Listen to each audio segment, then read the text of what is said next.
ગામડેથી સુરત જવાનું હતું, ત્યાં તો આપણું હેલિકોપ્ટર આવી ગયું અને રાતે 12:30 આપણું હેલિકોપ્ટર હોટલે ઊભું રહી ગયું. ત્યાં તો એટલી વારમાં સુરત પહોંચી ગયા અને રાતે 5 વાગે તે સીન સપાટા મારવાનું ભૂલાય નહીં. ત્યાં તો બીજા દી સવારના પોરમાં મેના રાણીને લઈને નીકળી ગયા મંદિર બાજુ.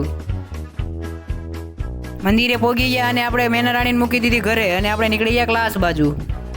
ક્લાસેથી આપણે પાછા નીકળી ગયા કેમ કે આપણે સ્કૂલે જવાનું છે. ત્યાં તો આપણે વાળીનાથ ચોક પહોંચી ગયા ને એટલી વારમાં તો આપણે સ્કૂલે પહોંચી ગયા. પછી ત્યાંથી નીકળી ગયા ઘર બાજુ અને ઘરે આવીને ગુલ્ફી ખાઈ લીધી. ત્યાં તો બીજા દી સવારમાં મેના રાણી લઈને પાછા નીકળી ગયા મંદિર બાજુ. ત્યાં તો એટલી વારમાં મંદિરે પહોંચી ગયા અને મંદિરની બહાર નીકળીને જોયું તો ટ્રાફિક થવા માંડ્યું હતું કેમ કે મંદિરે આવવામાં મોડું થઈ ગયું હતું. બીજા દી ક્લાસ બાજુ નીકળી ગયા અને રસ્તામાં જોઈ જીમની. ત્યાં તો યાદ આવ્યું કે મફતમાં સીન સપાટા મારવાના બાકી રહી ગયા. ત્યાં તો સીન સપાટા મારતા મારતા પહોંચી ગયા ક્લાસે. ત્યાં તો રસ્તામાં રોકીભાઈને જોઈ લીધા.